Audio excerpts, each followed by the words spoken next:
.com? No idea. Don't know. You think it's too large? Oh, I don't know. Okay, so I'm going to send it to Karine. I think you got a copy of it, did you? And Fayad, I know you got a copy of it, right? Yep. Fayad? Yep. Yep. Okay, so could you resend that to our colleagues at the Clinton Foundation? Hopefully WHO isn't being blocked by the Clinton Foundation. Okay. Yeah, sending it over now. Okay, great. All right, good. And I hear Raymond in the background there. Okay. Yep. Okay, good. Okay, so that's where we are. And the next thing I'd like to do is start going over the tool.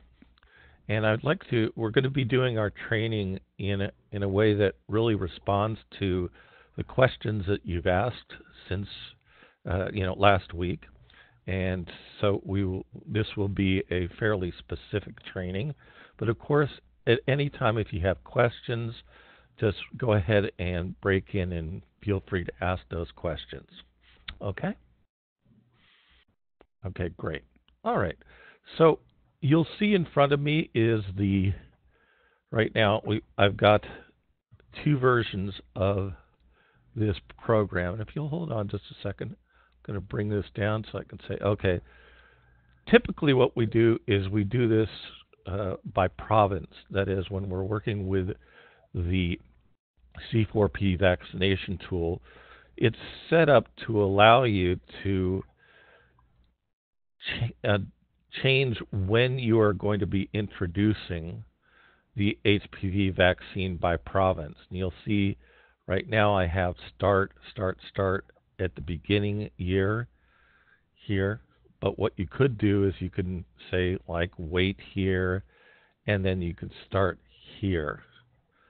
Same, you could wait here, and then you could wait here, and then you can start here. Every time you do that, then there will be changes throughout the tool which will push the costs that are involved in starting up in a province to the year that it starts in that province.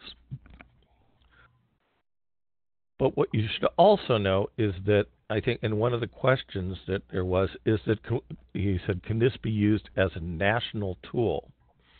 And yes, it can be used as a national tool, but when you do that, you're going to have to make a little tweak to it to allow you to use it as a national tool. And I'm going to get to that in just a moment. Now you see that I'm going to start here where we have the cover page here.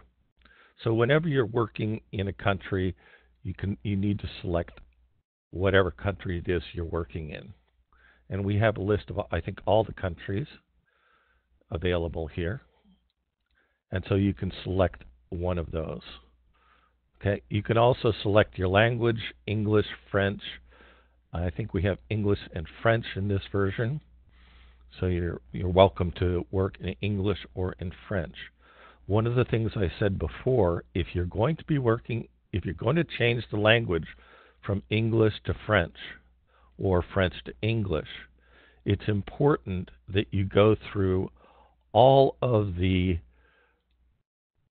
selections that you have in other places. And selections would include, like here, are you using local money? You'll see that Excel does not automatically change that. And so you have to change it from no to non in this case, right? And you'll have those selections throughout. And then again, if you're going to be changing to English, make sure that you go to wherever you're working, go and change it to no. That's a little problem with Excel. It's a limitation of the tool. And as we said, we were going to talk about some of the limitations of the tool. And that's one of the ones right off the bat. The second thing that you should know is that if you ever need to know what file name you're working with, that every time you save the file, that it will change the name of the file to whatever you change it to. It will show up right here, and it will also show you the last time that the workbook was saved. That should help you somewhat with your versioning. Okay. The next thing I wanted to talk with you about is the different ways that you can navigate this tool. It's true, and this, I guess, is a limitation that we hadn't thought of, that the tool will allow you to go anywhere onto any page, into any place without limitation. So it doesn't force you to go through a series of steps. The other thing that you should know is that there's multiple ways of going through the tool. And that is because we found that our users have very different conventions about how they work in Excel. Some of our users are addicted to what we call these tabs down here, which you can see. Others are not, and they would like to have a table of contents that looks something like this.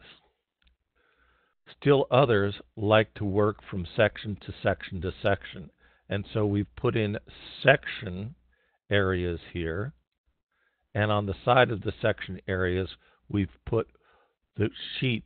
We put a menu for each of the sheets that are in that section. So whenever you want to know where you are in this tool, always look in the top left-hand corner, and that will tell you what the name of the sheet is, both the tab name and then the sheet name here.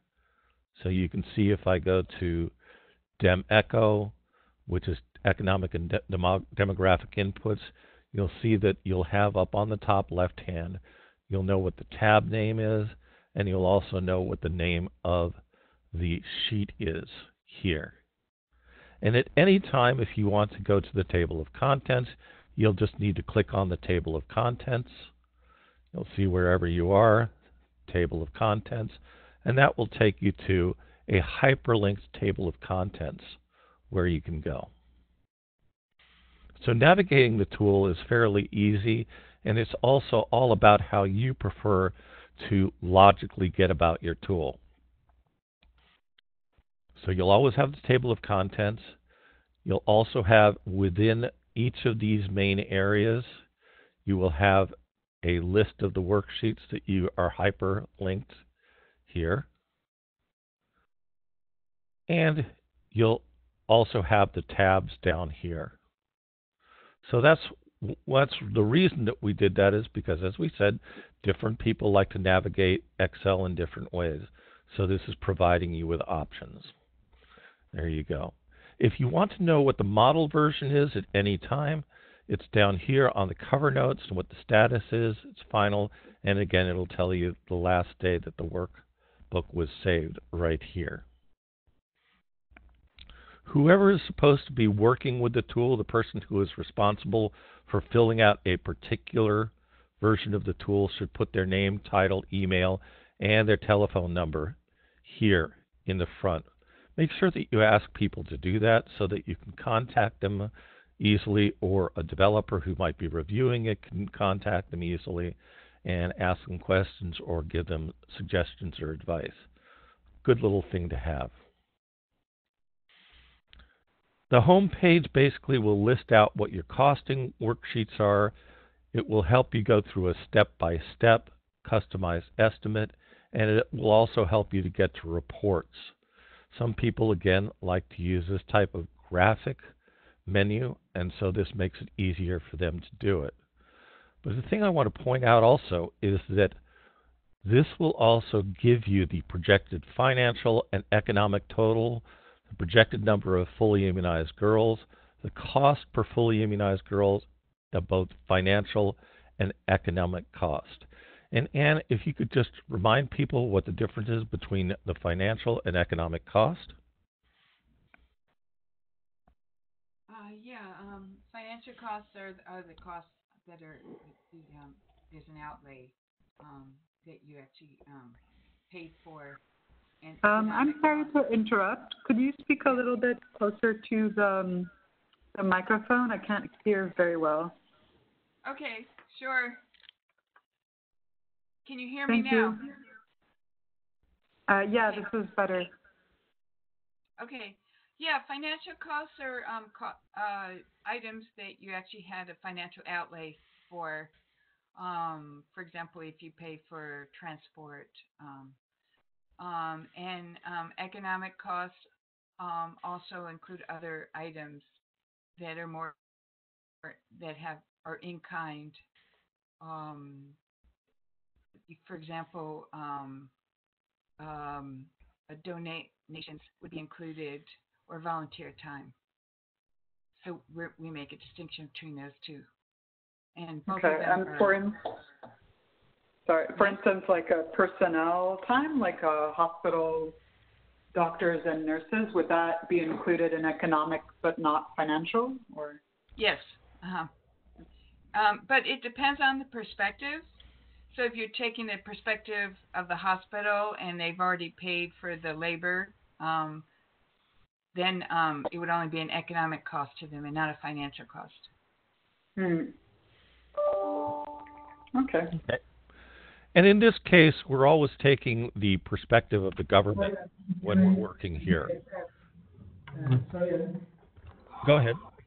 Yeah, so I just want to add also from our Thai colleagues. So if you're checking the spreadsheet, or if you do filling out the tool, the rule is always that the financial costs should be less than the economic cost. If the economic costs if it is the other way around, something must have gone wrong. It should be equal to or less than. Equal or less, yeah. That's correct. Yeah, financial costs should always be equal to or less than the economic cost. Yeah. And to repeat what you said, because you're a little blurred, it's a little hard to hear you. So yeah, it's important. Can you hear me now? So, yeah. Okay. So the important thing is to always check your economic costs to make sure that they are equal to or more than the financial costs. Yeah. Thank you. Just a question on that. I can't, having gone through the tool, I can't imagine what could be included in economic costs, because we put a dollar value to everything that's in here. Mm-hmm. So how are you deriving your economic costs, I guess, in the back end? Mm-hmm.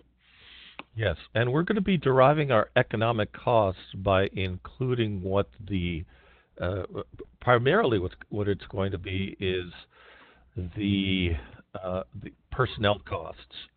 Not just personnel costs. It would be donated items such as vaccines. I was going to say primarily it's going to be personnel costs, but other ones that you will see will be, for example, vaccine costs that are donated, or other items that are donated or subsidized. And as we go through the tool, I'll show you exactly how that starts working out. Yeah, so and specifically, I think for Gavi eligible countries, where Gavi pays a large portion of the vaccine cost, the procurement cost, you will see that there is no financial kind of expenditure by the country for the vaccine. A small portion, 20 cents per dose, and then 4.20 is paid by Gavi per dose. And if we do the financial cost, it's only that 20 cents which is required from the country. But if you look at the economic cost, then you add the remaining part, which is taken by Gavi, and that becomes much more bigger. So these are really and the distinction is in particular important if you want to demonstrate to the decision makers in countries that yes, there might be a lot of things being donated, but to have to sustain a program if donors are fading out or are for example, many countries now are graduating from Gavi. They have to realize what the real opportunity costs are of a vaccination program, and that's why it's important to make that distinction. Another reason why we do the economic cost is also for cost effectiveness analysis. There we are not only interested in the financial kind of expenditures real expenditures, but also particularly from an opportunity cost, in order to demonstrate the real cost to sustain the program without any support from outside. Mm-hmm. Thank you, Raymond. Let's start going into how we fill out this tool step by step as we go through. The first thing you're going to want to start with, you go to the setup, and in the setup menu, you'll see the first thing there is labels. Now keep in mind that anything that is in yellow is something that you use as an input. That's an input place. If it's not yellow, then you shouldn't be inputting anything. And as was mentioned before, someone said that, well, sometimes people input things into places that shouldn't have an input. And that's why we usually lock down the tool before we send it out to our colleagues to make sure that they don't either inadvertently or on purpose try to defeat the tool by putting inputs in where they shouldn't go. So remember that if it's yellow, it's mellow here. There you go. When you work on administrative level names, you usually have you can say the Republic, or it's the national, or or central level. Different people call it different things. Right here in our example, we have Republic. The second level name is the subnational name, and that we should use the subnational name that is the administrative subnational part of the health system. So if health systems work on the provincial level, then we would say province. If they work on the regional level, we would say region. The next one down could be district, or it could be town. And the next one down could be like a health facility service area or a service coverage area. Generally, you don't need to worry about the fourth level name when you're working on this. You should only think about the first three names, and I'll show you why in just a moment. The second thing is the venues for the vaccination. Venues for the vaccinations are the different delivery strategies that you're going to use. You're going to, and usually it's pretty clear that it's three when you're working in HPV. One is you're going to deliver it through the clinic. Two is you're going to deliver it through a school venue. And three, you're going to use a supplementary venue like community outreach. Some people say a home, you're going to give it to people in their homes, but community outreach usually is a good way to put this. That would be, a community outreach would be costed differently from the school, because it might be that you're going to be vaccinating fewer people or having a different number of vaccinators go out. It might be a different set of days. It might be a different cost for the round-trip transportation. So we've cut these into two here. After a number of years working with this, we realized that the vaccination personnel, you could be using pretty one type of vaccination personnel. Rather than going into nurses or HSAs or different people like that, we just use the term vaccinators here. And that's making it more simple for the folks who are going to be filling this out. And finally, target population labels. In this particular version, we only have one target population that you can use, whether that be girls 9 years old, girls 9 to 15 years old, or whatever you choose to do. We are working on a tool as rapidly as possible to have multi-age cohorts, so that we'll have up to 3 different types of populations that you can estimate in the same tool. But for right now, you're limited to one target population. The problem that you're going to run into is that you're going to have a country which is going to do a catch-up campaign, like say in the first year, and then they're going to go to a single year or a 2-year age cohort after that. And the best way we can think of for you to get around that is to do 2 versions of the tool, in which in the first version you would do the multi-age cohort, and do it for only the year that they're going to be doing that activity. And then in the second version, you would do the years 2 through 5, where you would have that single age cohort, and then you would have to add those up off tool.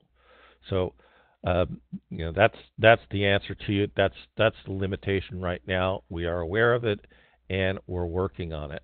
Now, do you have any questions about that? Or is it clear that you can use two different editions of the tool? Yeah, I'd just like to repeat to make sure I understand. So if we're doing multi-cohorts, we do one model for the first year. For instance, if we're doing 9 to 14-year-olds, we do one for the 9-year-olds, and then one model for the whole group of 10 to 13-year. Wait, could we go over it again? Maybe I'm not entirely clear on that. Very good, because actually this is going to be fun, because that's going to be your exercise. What you would want to do is, let's say you've got two groups. Let's say in year 1 you're planning on doing 9 to 15-year-olds, right? And then in year 2 through year 5 you're planning on doing 9-year-olds, correct? Yeah. So in your first tool, you would do girls 9 to 15 years old, okay? And that would be for year 1. The 1 year. That would be for the 1 year. Mm-hmm. Yet in the second through the 5th year, you would do a second version then, or you could even do, you could do a second to the 5th year there, and then that would be only for 9-year-olds. Okay. Now, keep in mind, since you're doing 9 to 15-year-olds in the first year, right? Then you're going to have, since it's 1 year, you're going to have a new cohort coming in the next years, so you don't have to worry about problems with I'm reducing that. I have to carry over that cohort and who got vaccine and who didn't. So it's a pretty clean break for you. Okay. I have a question. So how do you switch off for the first year? If you only want to do 1 year, can you demonstrate how you switch off year 2 to 5? Well, I was hoping you guys were going to figure that out, but I guess I can tell you. Well, let's go to the Demeco, the SubNational, and then I'll show you how you do that in the strategy, okay? Okay. All right. So Demeco is the economic and demographic information. And basically what you're doing is just naming the currencies. Foreign currency units shall always be the U.S. dollar. We originally thought it was going to be euros, but let's just stick with U.S. dollars for now. Okay? And then your exchange rate. You can get the exchange rate from the treasury.un.org, the operational rates. Generally, we keep the the exchange rate constant over the 5 years. The reason is that what we've found is that people get into such a discussion about what the exchange rate may or may not be that it bogs down the analysis.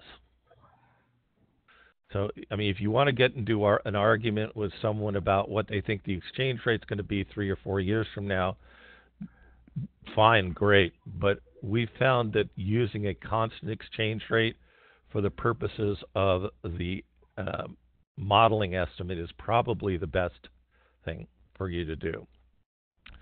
Now, when you do put in your country name in the cover here, you see I've selected a test country. You're going to see that reference values come up here. All right, and those reference values are pulling from a database in the back of the tool. It's just suggesting what the reference value is. You'll see this one is 103.05 for gazintas, which don't exist, by the way. So, but you don't have to use those. Reference value is just for your information. Okay, and this will give the official 3 three-letter number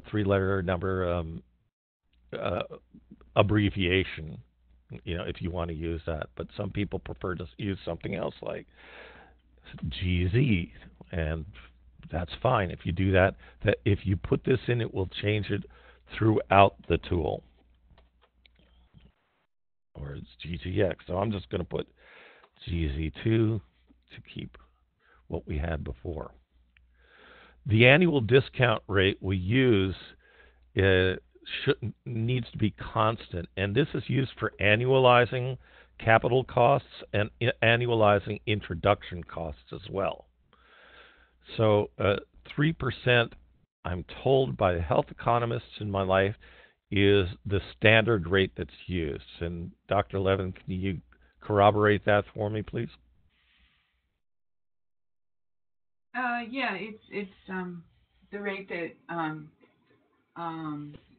the default value usually, but I think a lot of the different groups feel that you should use the country value if that's appropriate. So you can change that from 3% to 4% or 5%, whichever is the most appropriate for the country you're working in. Mm-hmm. Okay, thank you. Mm-hmm.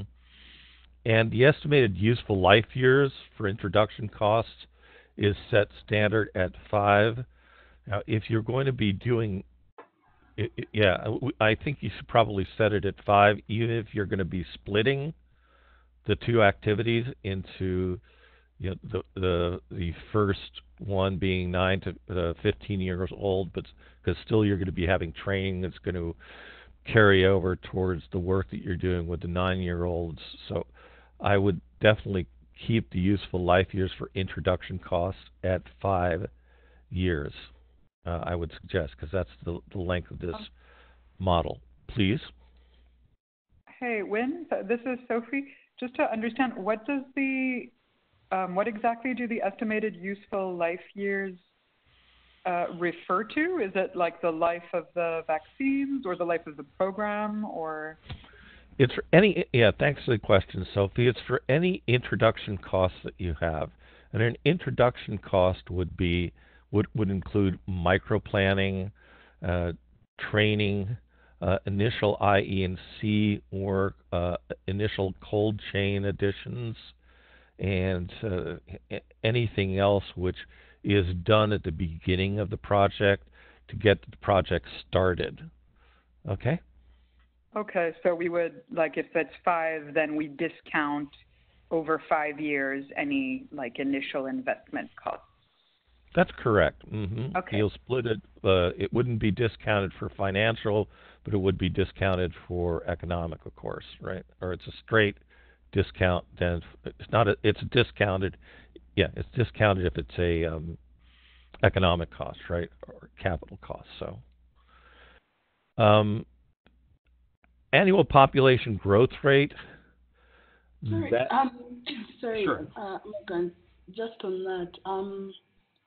If I wanted to be realistic and say, I'll need $100 million in the first year. So what this tool does is it's going to split $100 million across 5 years. That's what useful life for economic costs means. It's going to do it 2 ways for you when you go to your dashboard. It's going to tell you this is what you're going to need in the first year, and then it's going to split it on annualization to show you what the annualized cost is split over 5 years. So it's going to give it to you both ways in your analysis. Okay. Because I think it would be more, realistic to say I'll need 100 million in 2017 than I'll need 20 million in 2017 and 2018, so on. It depends on it depends on what kind of analysis you're doing. That's all. It would be realistic to know how much is it going to cost me up front, and so we do provide that information. It also is useful to, when you're saying, okay, well, we're really investing for something that's going to be of value for 5 years. So that, some people look at it, okay, well, what's really the cost over 5 years we're doing? So remember, this is a costing, it's not a budgeting. And that's why that's where you get into the difference between a costing and a budgeting there too. Okay? But as I said, when you get to the dashboard, you're going to see the initial investment costs. It's going to show you what that is right in the first year. Okay? Was there another comment from someone?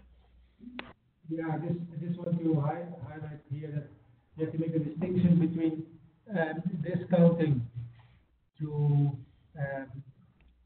value costs in the future are less than now, and then the other thing is annualization. So what you just said, the cost of the first year can be spread out over many years. So these are two different things, and so why we need these parameters like discounting and the estimated useful life years for the introduction costs. I would keep it separate. But Okay. They are somehow related, yeah. Okay. All right. Thank you. I'm going to take us to SubNational Information. This is very important here. When you get to the SubNational Information, you'll see that you can have as many as 50 different provinces here that you can break or regions. So you can break up your country into as many as 50 different parts. For each case, you're going to have a name for that area, and the number of districts or whatever the subnational name is, the estimated target population for them, the estimated proportion that are in school, the number of primary schools, the number of vaccination facilities, and the number of vaccinators.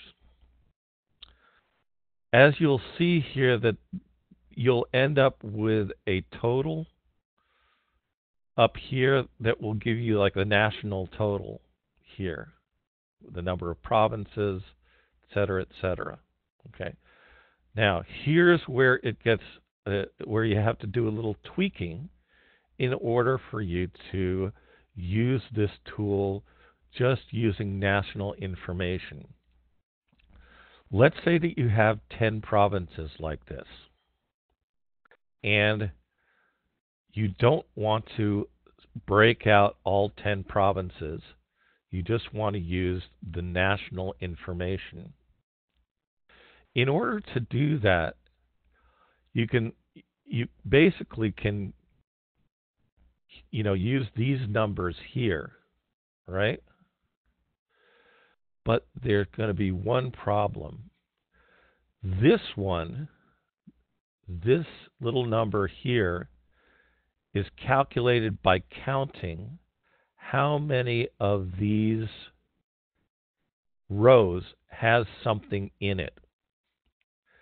And that number is going to be very important for calculating things later on.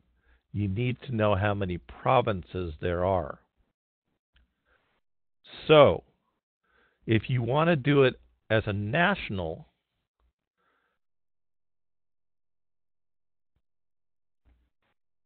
estimate, you have to fool it. And what you have to do is know the number of provinces that you're dealing with, and then here just write in national at the top, and then you can write all of the information nationally. But in order to get the correct number of provinces or regions or whatever the subnational is, you have to write that, copy and paste that same name down here, the number of times that there are subnational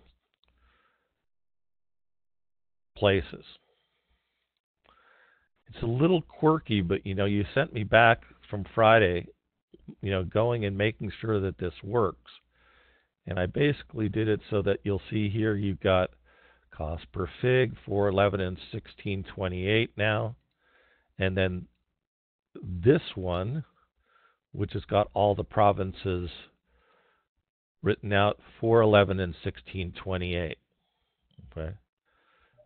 So that's a little thing. So remember, that's what you've got to do. Go ahead. Can you explain that again? Why we need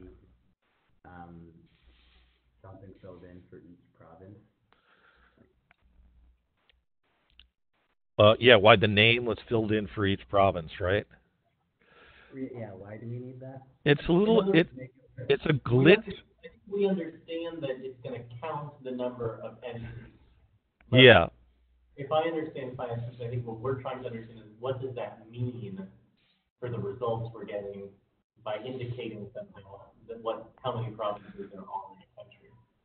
I'm gonna. Yeah, and that's where it's gonna be where you get into things like micro planning. All right, and then here's what's gonna happen when you go to micro planning. For example, you're gonna say, okay, I'm gonna have one micro planning activity for every active republic and every active province. Obviously, the republic is active from the beginning, right? And down here, you'll see it bases the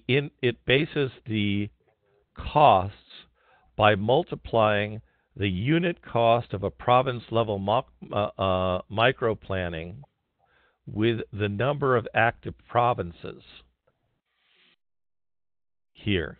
And that number of active provinces is generated by this number here, right?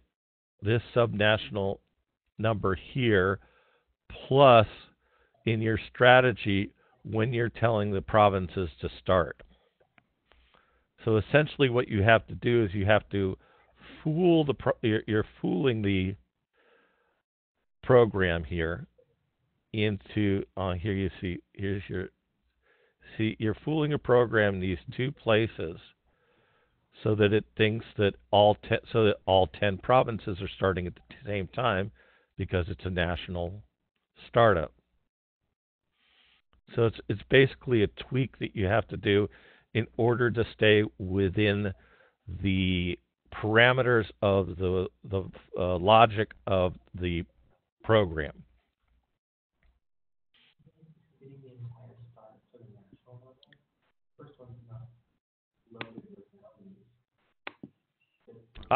If you're talking to me, I can't hear you.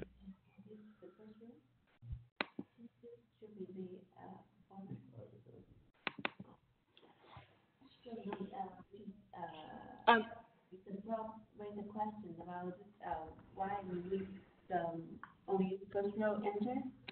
No, we were just trying to understand that if each of the 10 different provinces are assigned different start dates, but all of the national values are in the first row, does that just make everything start at the beginning? Yeah, if you're trying to do this nationally, right? If you're using national numbers, then the only possible thing that you could have is everything starting at the same time, right? Because what happens is that, and I'll show you let's get the provincial one here. There's the national one, so you get the provincial one. In this case, if you've got different provinces where you have different numbers, right, then it's possible here to say, I'm going to start here, right? So I'm just going to, right? So you can say, okay, I'm starting here, right? Well, so you see, so you could do a staggered introduction that way, right? But if you tried to do that with your, and I'm just going to go back here and hit this now.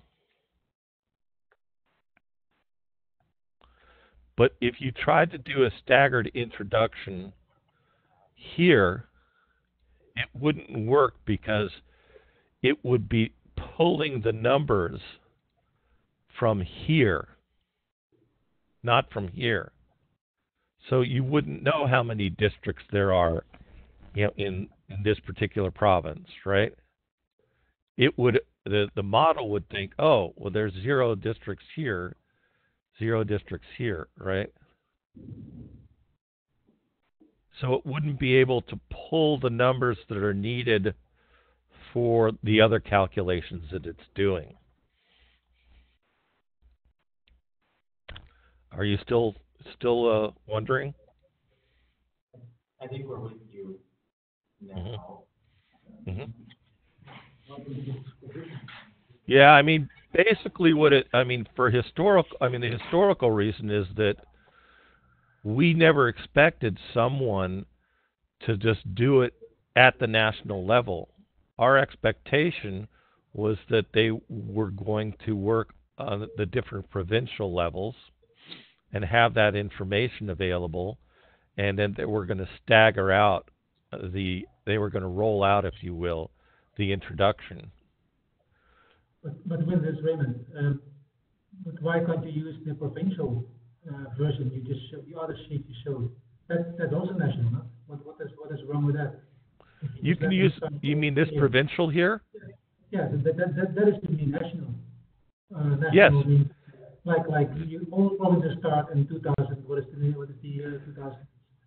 Yeah, they're basically exactly the same. What someone had asked me last week was that, can I just do this using national numbers and not breaking down this information? Yeah. They said, what's the shortcut? And so I spent a day or two trying to figure out what a shortcut would be. And this was the only shortcut that I could figure out. Okay? It's not what the tool was designed for, but again, this is something that you can do. So that's a little trick. When we developed this also has always been the idea. Either you do it nationally in the first year, all provinces, or you stagger. And that's why we have, for different years, the option to start later, or, and that was typically when we discussed this in Tanzania, when you have 26 provinces, where they in 2011 said, no way we're going to do a national, we are doing this stagger. Exactly. During that time, we always had the option to give both options. It's up to you. Right. Okay, I got it. Well, there you go. Okay. Okay, where am I? Okay, here. Maybe just on that, maybe the issue could be that a country doesn't have this much detailed data. For example, estimated proportion in school. It might be that they have a country level proportion. Yeah, and in that case, all you would do would you just use the same estimated proportion in school there, right? And you would just have it the same for each province, right? If you were still doing it by province, just use the national one and just copy it down here. Now that would be different. But then you wouldn't have estimated target population. You would have the best information that you could get, basically, right? Because what would happen if you look at this and let's say if I put this into, if I say, okay, so you've got 70% here, right? So let's say if the national proportion was 77%, and you don't know what proportion is in school in the different provinces, then you use the best information that you have, which would be the national information. Would it be correct? No, it wouldn't, but it would be the best information that you have at the time. So that's why but usually if you go to the Ministry of Education, they usually can help you find the estimated proportion who are in school, right? And by estimated proportion in school, it's the estimated proportion of the target population who is in school there. So yeah, you've got to do the best that you can in this case here. Same with the number of primary schools. That would be easier to get, I think. The number of vaccinators might be a little tough for you. Best thing that we do usually is we say we estimate that there's going to be 2 vaccinators available per vaccination facilities. That's what these people did basically here, right? If you look at this, right? So it's the best information you have at the time. Okay, Vivian? That's fine. Yeah, okay. Yeah. You know, I wish we had all the information, but we don't. I'm going to go to the strategy because the strategy that you choose is kind of important here, right? And I want first of all I want you to understand what information this generates for the outputs. Okay. First of all, you know that you can give 1, 2, or 3 doses to fully immunized girls. I think 2 is now the recommended, 3 used to be. So you've got to make sure that you have the number here that the number of doses you want to give to get a fully immunized girl. That's important. Then your coverage rate here, in this particular example, I've kept it the same, but you could have this going up as you go over the years. Okay, but this is the coverage rate for inactive areas. Okay, this is not the coverage rate nationally. Right, so it's important to understand that you're not saying that even though if you were to say I'm only working in one province, for example, you couldn't say that we're going to have an 80% national coverage rate. It will only be 80% in the particular active areas where you're working. Then the dropout rates are between the first and second dose. We'll give you the second dose of vaccines administered. If you have a third dose, you'll see if I make this 3, look at it, says now do not fill. But if I change this to 3, then this will change to the dropout rate between the second and third dose here. But then it'll say here, do not fill the row if it's 2 doses only. And so here this will give you your fully immunized coverage rate based on your HPV-1 and HPV 1 to 2 dropout rate, right? Yeah. Can you also use the tool for 1 dose? Because we do have some potential users who are doing this alongside the trials and want to use C4P. There's a trial going on in Tanzania, but also Costa Rica and some other countries. They want to use this. And so the tool allows you to do 1 dose now. Can you confirm that? Mm-hmm. So I'm just looking here. So this actually, interesting.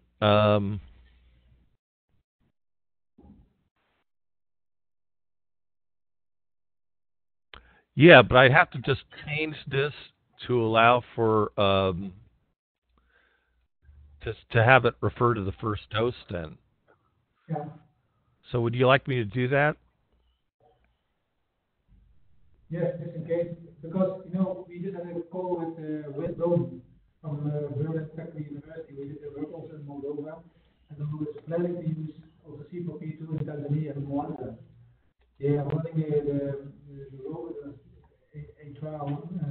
The trial is currently ongoing, and they are going to collect cost data next year on 1 dose. Okay. So we do different scenarios: 1 dose or 2 doses. Mm-hmm. Okay. Okay. I'm just trying to do that even as we speak. Too many arguments. Oh, hold on. There you go. Okay, I've changed it to allow you to do that. I'm just going to save this as E. Mm-hmm. And I'll send it to you after this. Okay, so then this will be 2. There you go. Mm-hmm. Can I ask a question about this table? Yeah, absolutely. So if we say that the coverage rate for the first dose is 80% in each of these years, do I understand right that that means that it's going to apply 80% coverage rate to all of the provinces that are active in a given year? All of the provinces that are active, yes, and it is going to be neutral about the venue that you use. So for that, the assumption that we have to be mindful of is that a province that's been working for the last 4 years will have an 80% coverage rate, the same as a province that has just started in a given year will also have an 80% coverage rate. That's correct. That's correct, because exactly, yeah, and that's because because when this tool was developed, the understanding was that you're basically starting from scratch in this case. But it also then assumes that basically you jump. There's no sort of scale up. You don't scale up to that coverage rate as you build services in a new province. You just start right away at the same national. Right. Mhm. Yeah. Yeah. So you can go like. And that holds also for irrespective whether you're doing it through school or to facility. Yes, yeah. It is, and that's very important because that's what I've spent the last few days looking at, and that is, I think, one of the limitations of the tool that you should be very aware about. Okay. Okay. So. And of course, here, just so you know, you can put 50, 60, 70, 80, 80% here. So you can do a scale up here overall. But as I said, this is going to affect all the provinces together, right? So, and that's... Sorry, on these coverage rates, you may think it's high. But what we see actually happening in many new, and particularly Gavi supported countries, we go immediately into this high coverage. There is no kind of rationale to start with 10%, 20, 30. No, you just go for I think Paul says, for all countries we recommend go for 90% from the first year on, even particularly when you do it nationally. And we see successful implementation of HPV introduction immediately from the start at 90%, and countries are keeping it up like this. Of course, there are some examples where we see that vaccination drops, especially in countries, and particularly high-income countries actually, where there kind of a scandal or kind of a rumor comes up on the internet, and we have seen it in Colombia, in Japan, but also in Denmark, where it drops from 80, 90% to 5 or even 0% after something appeared on Facebook or something. But in particular in low-income countries, that's what we, as WHO, when we are involved, we try to get as high as possible and keep that rate for the target rate as high as possible. So that means 80%, 90%. 80% is based on where we think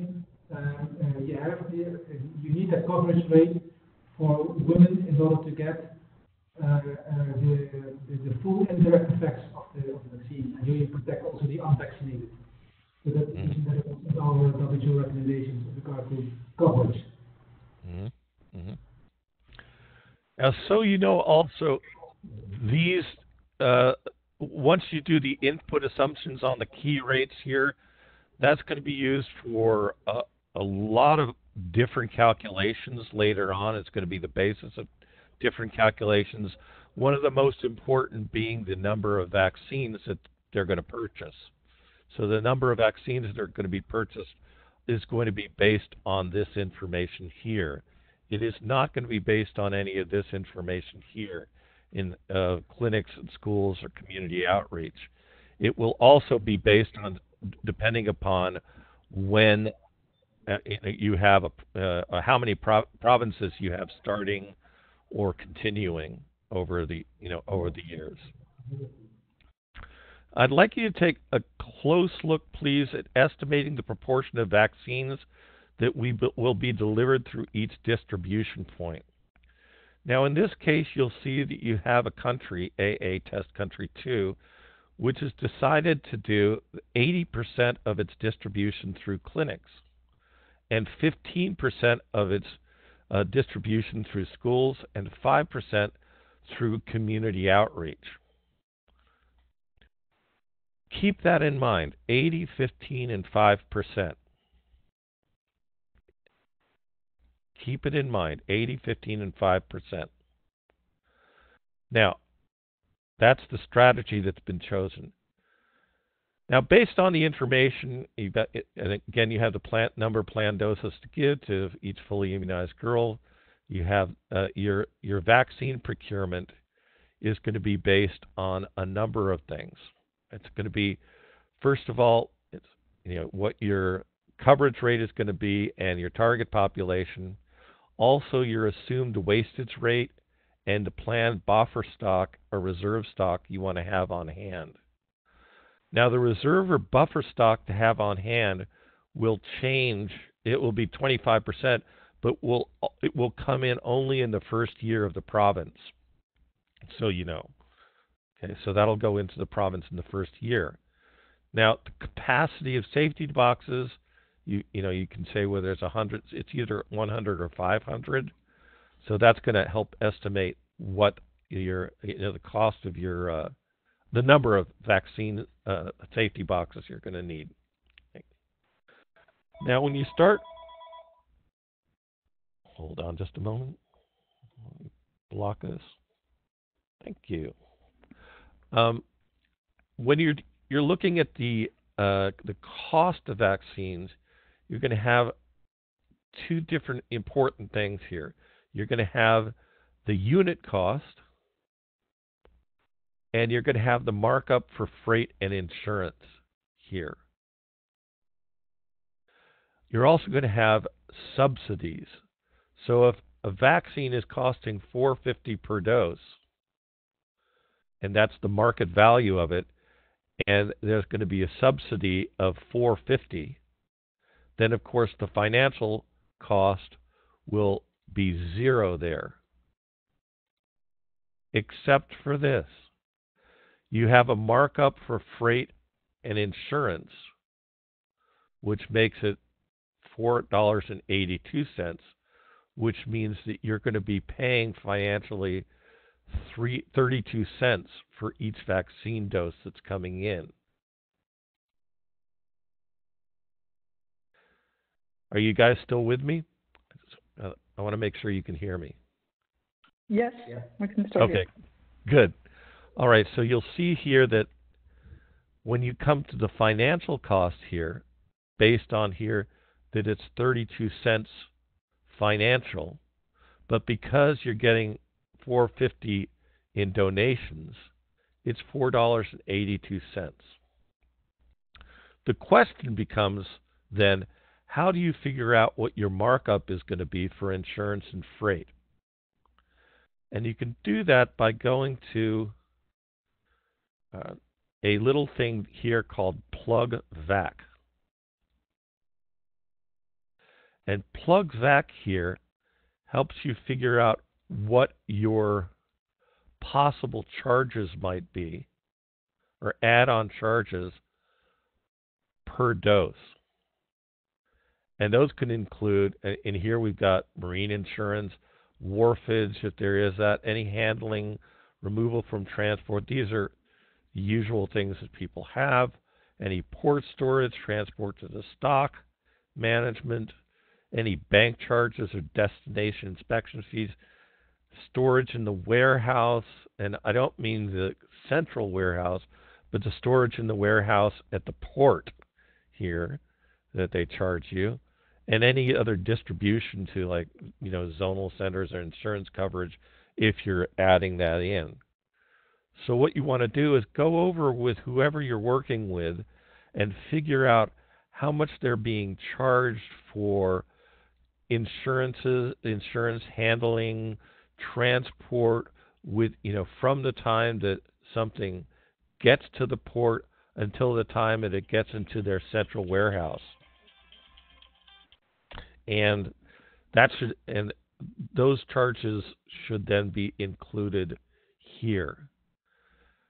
Now, Anne, I'm gonna pour it over to you to help people get some ideas of how they can get that information about markups for insurance and freight. Dr. Levin? Yes. Yeah, I mean, you can go to UNICEF or the government and try to get that information. What we just found with our malaria vaccine study was that in places where they get the vaccines by shipping, it's about 15%. And I mean, and then in places where it's flown in, it's double that. 30%? Yes. Uh-huh. Mm-hmm. So 7% would be a low ball, then, you're saying? Yeah, I mean, it may be true. Often, those estimates are sort of high when, you're just using a rule of thumb. So, I mean, I think that we found 7% in Tanzania when we got actuals. Mm-hmm. So, I mean, the best thing is to try to get the actual information from the country, if possible, how much they're spending on shipping and freight. Yeah, and the markup for insurance and freight. Sorry. There's a question. Is that often these additional costs, are these for the country, or, for example, are these also part of the Gavi relation? Gavi takes it to the port, and from the port, then you have fees that go on to the government for getting it out, getting it out of the port. So it's just to the door for Gavi.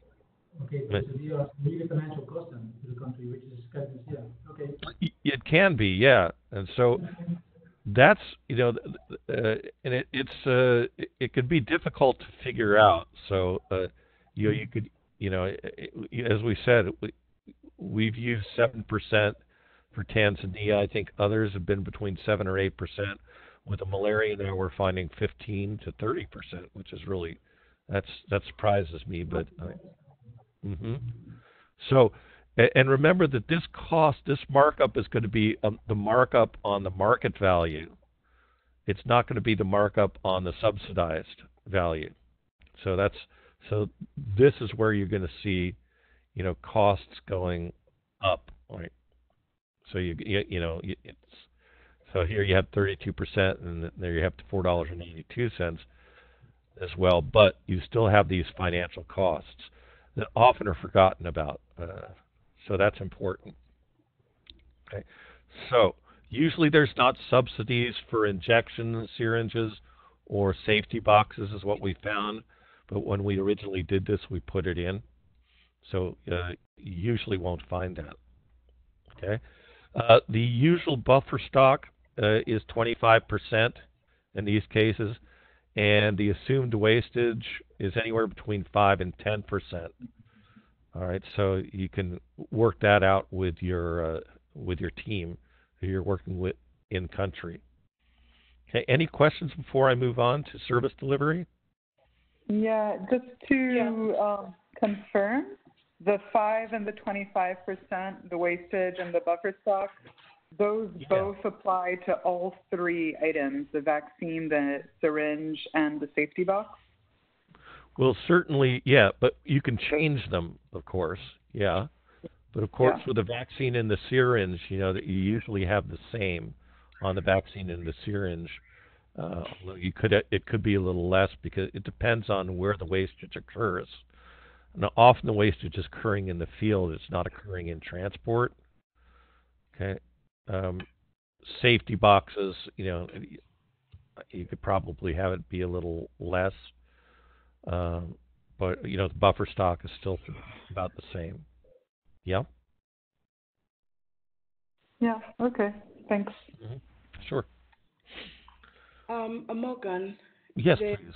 The buffer stock, is it carried over from year to year? Yes, it is. What happens is that it will look at what the buffer stock is, and then it will deplete it according to what the wastage was. okay? And then, well, actually, it doesn't deplete it because it's already accounted for that. Now, what it does is look at what the buffer stock is at a certain year, and then in the next year, since if there's going to be more people getting vaccines, it will adjust for just those additional people, the additional vaccines. So you won't have the extra 25% coming in every year. It will just be the difference between the previous year's buffer stock and the additional number of vaccines which are going to be delivered. Okay? Okay. Mm-hmm. Yeah, I already made that mistake, I think. Okay, so on every page, what you're going to see is once you do this, you're going to start seeing the expected outputs and costs. So your expected outputs will be here each year, and then you'll have the unit cost and the for these, and then the total cost here, and then you'll go to the next year. So you can check all of your numbers here. And if usually you're working with vaccines, you're usually working with U.S. dollars. But whenever you're working with this information, you will see that it will first give you the cost according to whether or not you're working in U.S. dollars or working in local currency. And then below the red line, it will always give you the U.S. dollar value based on the exchange rate. Okay, so this may change if you work in a local currency. It won't say U.S. dollars. It'll have the local currency numbers, but it will always have the U.S. dollars below. Now let's get to the service delivery. Service delivery is one of the most difficult things that we've had to work with because we're not sure whether people are going to be going to are going to be getting vaccinated in school or getting vaccinated in the health center or getting vaccinated in an outreach activity. So as we said here in the strategy, we made an assumption here of where they're going to be vaccinated, right? And based on that, we're going to see that in the service delivery that we're going to be giving those numbers down here on the expected outputs. So your expected outputs here are going to be based on the population of that year and the percentage that you say are going to be vaccinated through that particular delivery method, which is not the best. It's the best way, right, that we could figure out how to do it at this point, right? Now the unit cost is going to both the financial and economic unit costs are going to be determined by the information that you put up here, right? And so the information that you're going to put up here is going to do two things. It's going to tell you, it's going to make estimates about how much you're going to be able to get done with the people that you have or the resources that you put in, and how much it's going to cost you on a single activity basis. So, for example, here, you say average number of vaccinators per health facility offering vaccinations. Actually, that one now is like a legacy. You don't even have to worry about that one currently. But here's where it gets important. How many vaccinators are you going to have in a school per school visit? And depending upon how many you say, if you look down here, that's going to tell you what your possible vaccine capacity might be. All right. So if you look here, if I say, now I have 2 vaccinators per school visit, then it's going to say my vaccination capacity is really 160 now. But I've made the assumption here that it's only going to be 80. So that's going to tell you that's not right. So basically what this little reality check is doing is suggesting that if you're putting in that many people and having that much time, that you really should change this to 160 here. Okay, the average number of people vaccinated per school visit. And what that will do when you do that is going to change this unit cost that you use, that you have down here, to give you a more accurate estimate of what it's going to cost you based on the number of resources you're putting out and the amount of time that you're going to be spending. So let's say I'm in this case we have one vaccinator per school visit, right? And one teacher assisting, okay, in this case. Next thing you're going to want to look at is how many minutes is it for a person to be vaccinated during a school visit? And then how long is your school visit going to last? Okay. Now, if I change this, you're going to see that, again, it goes into this should be your vaccination capacity, right? So that's going to let you know if an assumption that you made is possibly a wrong assumption here, okay? So what you want to make sure you fill out with school visits and with outreach visits is the number of vaccinators, and in the case of school visits, how many teachers are assisting, if any, per school visit, right? And then you're going to want to say how many minutes per person vaccinated in a health facility. How long does it take to vaccinate a person in a health facility, in a school visit, in an outreach activity? How long is your school visit, and how long is your other outreach activities? Now, you can also put in this number of visits to a school per year and the number of outreach visits other than a school per year per health facility. But right now, these two are not so important as they were before, as we've built through the tool. So I want to explain to you what this does and the limitation of the current tool of what it doesn't do. Okay, what it does do is it's going to take the information you give here, and it's going to come up with an estimated unit cost per vaccination, depending upon where you're giving it, right? And it'll change according to it will. And the other thing you're going to need to put in here, of course, is the average monthly salary and benefits of a vaccinator, the average cost of a round-trip transport for a school vaccination visit per person, average cost of a round-trip transport for another outreach visit per person, average per diem for outreach out of station, and that's the same whether it's for school or another outreach visit, and then the average allowance for teacher assisting with a vaccination visit. And you can change that over the years, but most people keep it pretty much constant over there. Based on that information and the information that you've given here, the tool will calculate approximately what the per unit cost is for vaccination in these different situations.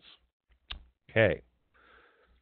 So then it will take that number, the number that you got from based on the strategy here, right? And it will tell you how much you're going to spend to achieve your goals of the different of your coverage. The problem with this is making sure that the amount of resources that you're putting in are reasonable given the amount or given the percentage of people you plan to reach through each distribution point. So where the tool is having problems is that there's a disconnect between this part here and this part here. So, in order to help you fully understand this, I'd like to give you all a exercise. Take a look at this particular situation,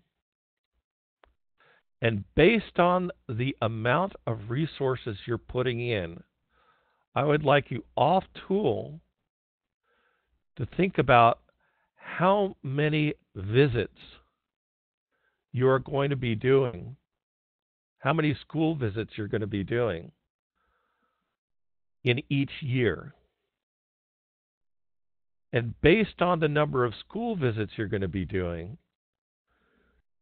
estimating that in this case, the number of people that you're going to be vaccinating per school visit, tell me what proportion of people are actually going to be vaccinated through the school.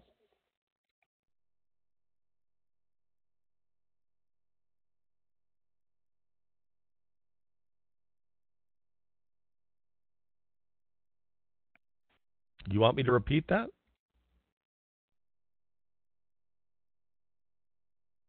Are you still there? Yes, just repeat it. Please repeat. Yeah, because this is something that is not going to be so much of a problem in the upcoming C4P, but here let me put it this way, because someone asked me to help them figure out the estimated target population. So here you'll see we take the estimated target population, and if the rollout status is start or continue, we then go and we look at the proportion by venue here. The proportion that are going to be vaccinated in clinic, in school, and in community outreach here. And so we have that there. That's okay. So this is the target population, proportion by venue. Okay. Then, so that's how we break that up there, right? Hold on just a second.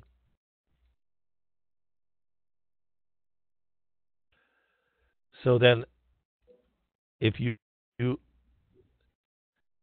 look at this, right, you should be able to figure out how many people are going to be. This should tell you how many people are actually they're planning on having vaccinated per type of activity. So here it's saying that 52,987 are going to be vaccinated through this activity according to the 15%.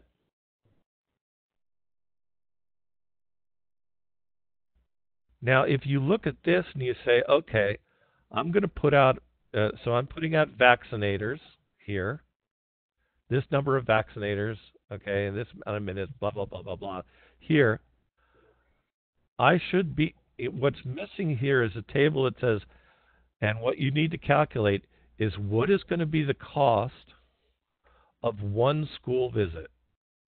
So what I'd like you to do is using this information here and this information here, tell me what the cost of one school visit should be. As a matter of fact, you could easily do it here just by going, here if you've got, it's 92 cents, so it would be 92 times 80, right? So 80. So then the next thing I'd like you to think is, in order for you to, in order for you to vaccinate, to go to here, go here. If you go back here, look at the number of schools there are here in SubNational. All right. So if you look at here, you see there's 696 primary schools, right? Now let's look at 696 schools, right? And let's assume that we have to make at least 2 visits to those schools, right? Does that make sense? You have to make at least 2 visits to the schools? Yeah. So if we just look at equals 696 times 2, right? That's 1,392 visits per school, and school visits, right? And if you take that and you go, that times 80 people vaccinated per school visit, right? That gives you 111,360, right? So if you're just assuming with the resources you're putting in, right? And if you assume that you're vaccinating 80 people per school visit, and this is the minimum number of visits you can have, right? Then you can assume that you're going to be vaccinating 111,360. Is that right? Okay. So then what I'd like you to look at then is to say, okay, with this strategy here, with 50% only, you see that you're only vaccinating 52,987. So what is basically what this basically says is that our strategy is not reflecting the resources that we're putting in this case. So let's look, if we wanted to get 111,360 or something like that, let's go back to the strategy and say, what if we did 32% here? Okay? And then we'd have to reduce this by, this would go down to 48%, 68%, 63%. If only I could, okay?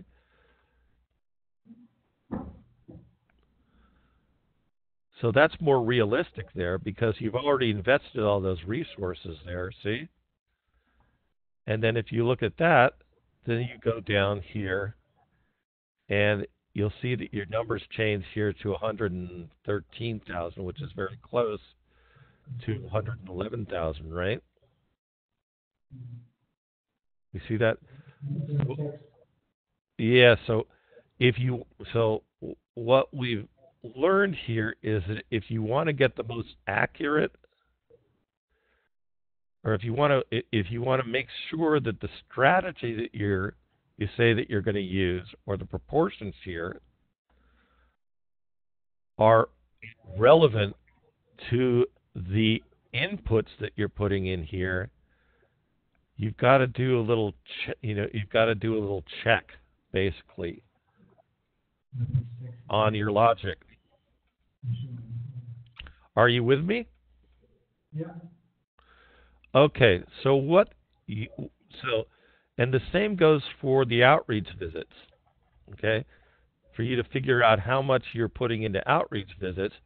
So if you say, if you're doing outreach 2 here per health facility, so you go here to the SubNational and you say, how many health facilities do we have? 226. So that's 226 times 2 here, right? Right. So that means we're doing 452 of these, right? And if we're going to be we're saying we're vaccinating 80 persons per.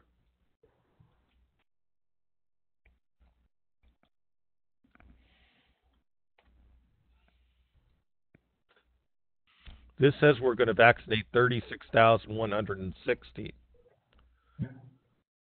And what does this say? 17,600 and 62. So let's go back to our strategy and say, okay, really, we're doing about 12% this way if we're putting in all of this effort, right? And then we're going to be putting 56% here, right? Okay. And here, then you start seeing that's about 42, so it's about the same, right? It doesn't have to be exactly the same. But you'll see here that this is going to give you much better costing results if your resources agree with your strategy. Okay.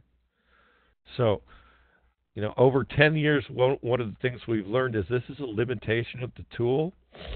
But as people who are going to be using the tool, training and reviewing the tool, you're going to be your key place where you're going to need to review what's going on with your costs, okay? It seems to me like you would start from the inputs in order to generate the coverage by delivery, by distribution point. Yeah, it does seem that way, but that logically. Yeah, it's not. It doesn't work that way. Yeah. Yeah, because that's what we found is that you'd think that you would start actually logically, since you're doing your strategy, you'd think that you would do this first, right? Yeah. Okay, and it's okay for you to do it first, because as you go through it, you start looking what the implications are in service delivery here. You start seeing, oh, well, if I'm putting in this many people, right, then, okay, if, I'm putting in this many people, then, really what I'm going to get out of it is much more than what I had planned. If you had it, let's say you'd left this at 15%, right? Then the other thing you could have done here is gone and said, well, I'm going to have, I guess the question then becomes is, can I go to fewer schools than than all of the schools, right? You could say, can I go to fewer than the 696 schools? Yeah. But the tool doesn't allow you to do that, unfortunately, right now. Okay, so the tool it's making the assumption that you're going to go to all the schools, which I think is a pretty valid assumption in this case. So I just wanted to point that out to you. It's an interesting conundrum, but it's definitely a reality check that I think you will want to make. You should also know that I did check and to see if I could change this tool to make it work, so to have these different checks and balances in. And when I did that, I ended up with a very complicated tool. And this is what service delivery ends up with, right? Okay? So it's not like I'm saying, okay, that you can't do it. You can do it, but it makes it really, really complicated to do that.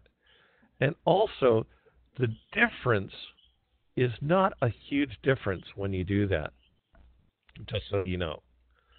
Okay? And so, on balance, when you look at it, I think at this point with what we've got, we should keep the tool as is, and when you're looking at it and working at it with people, help them to do that reality check by checking the number of schools and the number of outreach visits they're planning on doing here, and just doing a little bit of the math.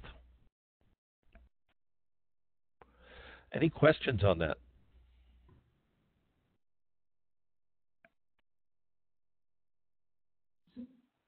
So when I don't have a question, but I think just to, the initial idea was to let people go through this tool, and as you rightly said, to estimate the resources required in order to meet those targets, particularly those different coverage rates by facilities with outreach. And I think that is the way it should be done, not the other way around.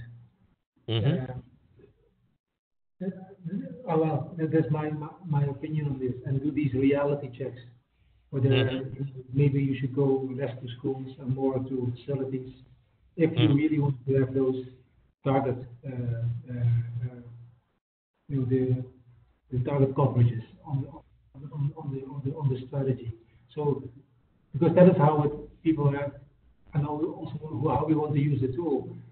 We want to have these people to have kind of ambitious cervical cancer prevention control programs, and that starts with what do we want to reach in terms of coverage, and then calculate what the resources required are in terms of service delivery. And if if it becomes kind of unrealistic, then you need to adjust your target coverage based on for example, the service delivery implications. So it requires back and forth, and it requires a discussion. And that is what always I've said. The tool doesn't give you the answer. In fact, it did give you an answer, but it helps you to go through such a process. And it's not simply only looking at the number, but also trying to understand the implications. Right. So that's one of the most fun ones, I think, when you're looking at this.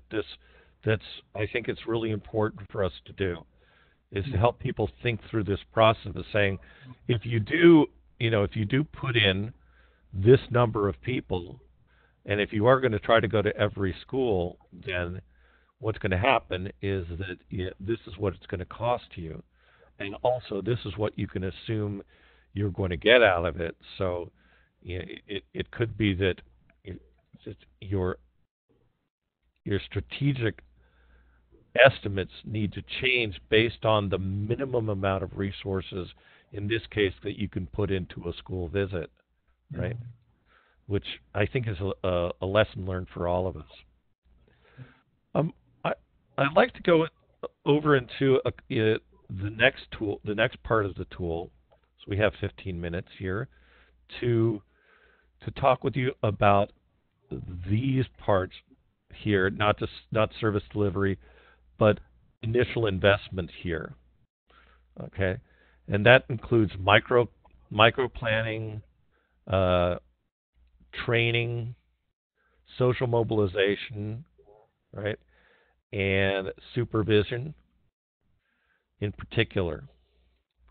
Now, each of these, you'll see it's fairly simple. As you're saying, okay, how many activities are you going to have per level, right?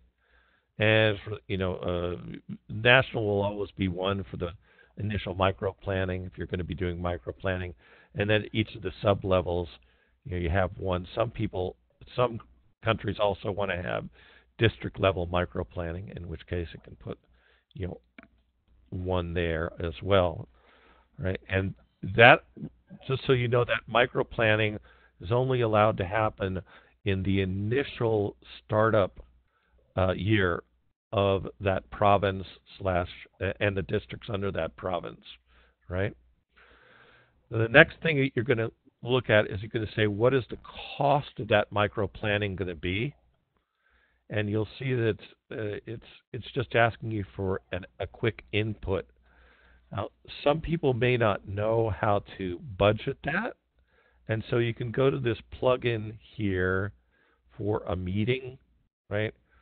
Where if you figure that the micro planning is going to be basically a meeting, you can use this meeting budget, basically, for facilitators, resource personnel, transport allowances, things like that, to create what you think is a reasonable cost for a micro-planning meeting session.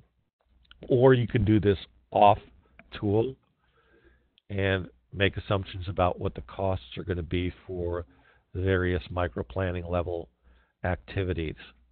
And basically what this will do is we'll take, as I said, the numbers here of republics, provinces, and districts in that particular area, right? And we'll then tell you what your costs are going to be. It's the same thing for training. With training, you can also use a plugin to estimate what the cost of one training is going to be. Basically, what you want to do is figure out what the maximum number of participants per training of trainers workshop, and per training of supervisors workshop, and per training of vaccinators workshop. Also look at the number of trainers you're going to train per province and per district, and the number of vaccinators you're going to train per clinic. When you're looking at the number per clinic, you can do, this will do a reality check. If you say we're going to train 3 vaccinators per clinic, and that's going to be training more vaccinators or more health workers than you have, it will tell you that. So it'll make sure that you don't overestimate there. Again, these are where you put your costs in. Okay, your estimated costs.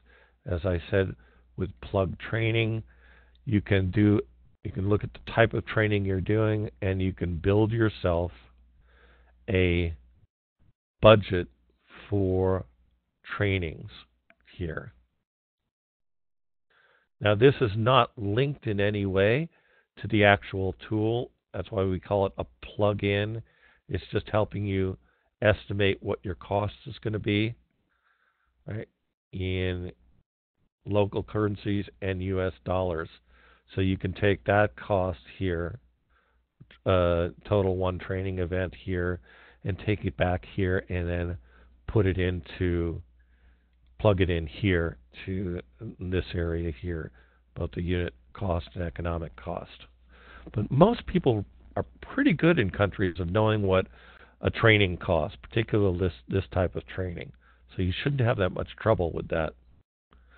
Okay, so that's another thing that you want to make sure that you have. Information, education, and communication consists here of 2 types of things. Sensitization and what we call communication support costs by phase and level. Okay. So the sensitization events are, I think we're all familiar with, the social mobilization. You start with sensitizing leaders or the more important people who you want to be supportive of and disseminate information about your activities. So in this case, we allocate funds at each level for sensitization events, and then you can decide how many events you're going to have at each level here. Communication support costs is basically the amount of initial and continuing IEC support that you're going to want to give at any particular time here. So that's just when you're doing initial IEC support, that's going to be including all the initial production and design of any materials that you need to do, production of any radio spots or television spots if you're going to do those, etc. So usually on initial IEC support, we have that being a little higher here depending upon when it's going to start. And then you have continuing support being here. So what will happen is that whenever a province has its start date, it will initially get the amount set up for initial INC support, and then it will have go into continuing IEC support. In this case, you see it's basically the same, but sometimes people want to give additional costs or additional allotment or support for the first year of a province or a district. So you can change that according to what you want to. All right, and that will basically tell you what your costs are going to be over the years for IEC, for Information, Education, and Communication. Supervision here, the number of, you got to figure out what the number of supervisions. Yes, go ahead, please. Sorry, Mr. Raymond, just a question. So on the INC, so the last one is health facilities, and I assume this is, for example, getting girls to the health facilities. But then the health, there we also assume that this is also for schools. But for example, for school health programs, that is not included. No, there is nothing included. So you would have to you'd have to say, okay, well, at the district level, if there, the question is, are you going to have activity at the district level to work with the schools, or are you going to do that at the health facility service area level as well? The other thing is that it's the sensitization activities are generally going to be the ones in the health service areas where they would go to the schools and they would meet with the teachers, they would meet with the students and say, we're going to have this activity. So talk about preparing for it. I was referring more, in the school program, we are only looking at the jab, giving the jab and the school teacher involved. But what you see often also in schools is that teachers also, before the vaccination session itself, they also spend some time in IEC, and that, I can't remember which country it was. I think in Madagascar, they were showing us when we were there, and also Bhutan, that there is quite some, and school health programs, quite some activities in IEC, which, they receive from health facilities, but also they develop all the school health program officer, also had developed his own curriculum during biology lessons or whatever. So that should be captured, I think, on either health facility or district level. Yeah, I think that's where you would, you'd want to include that then, definitely, if they're spending money on that. Yeah. Mm-hmm. Good point. Mm-hmm. Sorry, I want to make one point that I asked with you before already. For this type, like the micro-planning training in IEC, the calculation is based on the district, the province, which is for the startup only. So for some continuing province should not be counted in the calculation of the school staff, the expected output. So you that is for the 90 at 2017, so it should be 0 if all the provinces start up in 2016. In this case, yes, because you're starting all the provinces in 2016. Yes. So we need to be sure that all the countries filling in this, because quite some countries may hard enter some numbers here if even there is no start of province here. So right. I asked you before you set a C4P assumption that for some the later cost should go to the vaccination program rather than the HPV vaccination introduction cost. Mm-hmm. So what we're doing here is we want to make sure that we have locked this so that someone now cannot change this, right? Because you said what's happening is that some people are saying they want to continue to have, some people are putting numbers in here, right? All these three, yes. Right, And so what we are doing now, we want to make sure that we're locking these so that they can't do that. Yeah. Okay? Yeah, and also I think a good thing to do is to make sure is to check as things come in to make sure someone hasn't defeated that and put that in. Yeah. And I think which goes to, a good thing, a good policy or approach would be to make sure that you anticipate some people wanting to do that and explain to them that while they may want to have micro-planning in the future, that micro-planning cannot be covered under this tool. The cost of that micro-planning can't be covered under this tool. Okay? Yeah. Okay, so we've got supervision. Supervision, pretty simple except for one thing here. And it is often you've got supervision visits that take place that deal with more than just HPV. Often people go out and they do their supervision visits, and they're working with HPV, with typhoid, with just general supervision. So one of the things that you can do is you can allocate the proportion of a supervisory visit to HPV vaccine. So this one's a very important one to say, okay, let's figure out that we figured out that the supervision visit costs $800, but you say only a fifth of that is being done for HPV vaccine. And so you can say we're only going to allocate 20% of the cost to HPV. That helps a lot, I think, when you're trying to manage the costs of supervision. Often you will find that people want to say, oh, but we want to do supervision visits that are exclusively for HPV. And the answer to that is you can do it, but it's going to be extremely expensive if you do that. So I'll keep suggesting to them that why not do the HPV vaccine supervision as part of their regular supervisory visits here, and then allocate a portion of those regular visits to HPV. Does that make sense to folks? I'm listening for a yes from someone. Yes, that makes sense. Okay, good. And finally, we have something here for post-introduction evaluation contract. Okay, I've just plugged $10,000 in here. Okay, you may or may not want to include that for having a post-introduction evaluation or audit for you. Okay, so what I'd like to do, we've come to 11 o'clock. Okay, and I do not want to take you over time.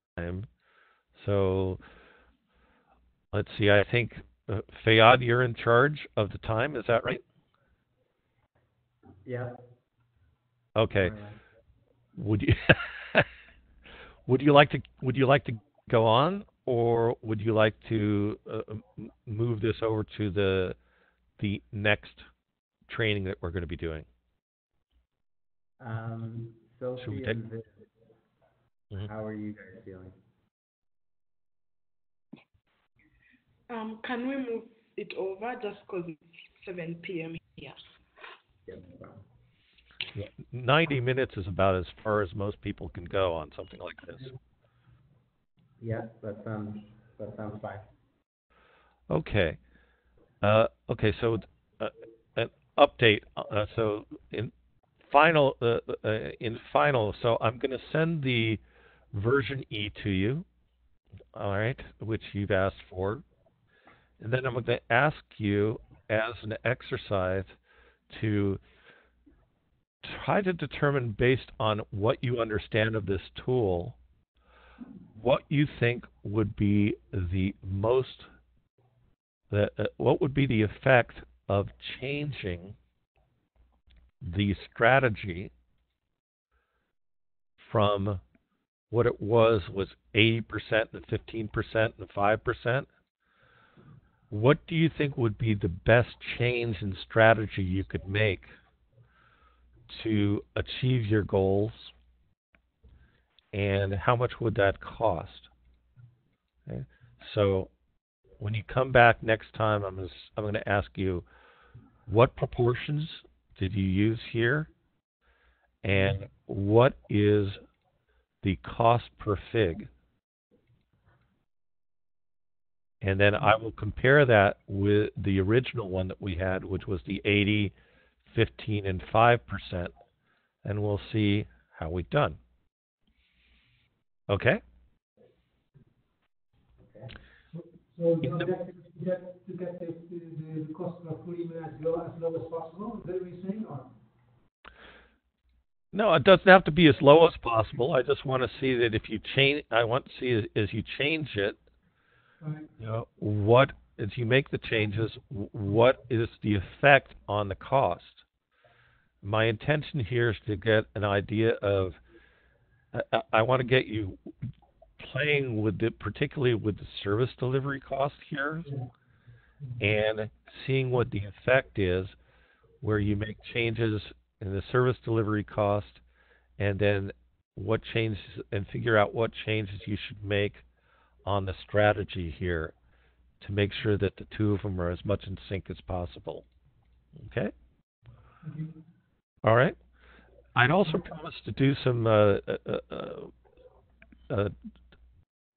videos for you, some narrated videos on the tool itself, and so we are working on that, and I will send you the link. You'll see here that right now we have information on navigation, labels, economic demographics, VAC tool, homepage. So we've got 6 of them done already, but I'll send you out those. We're going to be doing about 7 or 8 more, and I'll send that to you so you'll have the link so you can start going through the information that we have. Okay? Excellent. All right, so until then, we're going to say goodbye, and thanks for listening. Thanks for watching. Also, Thank you, Morgan. So these recordings, Thanks, Wynn. I put the first one on the chai box, and I'll resend that link to everyone, and you can download these recordings from there. Thank you. Okay, I got to go out and do push-ups now. Wish me luck. Thanks a lot. Thanks a lot. All right, thank you all. Really appreciate it. Okay, take care. Those are such nice people, Ann, aren't they? Wonderful folks. So glad to have them. We're still on, aren't we? Oops.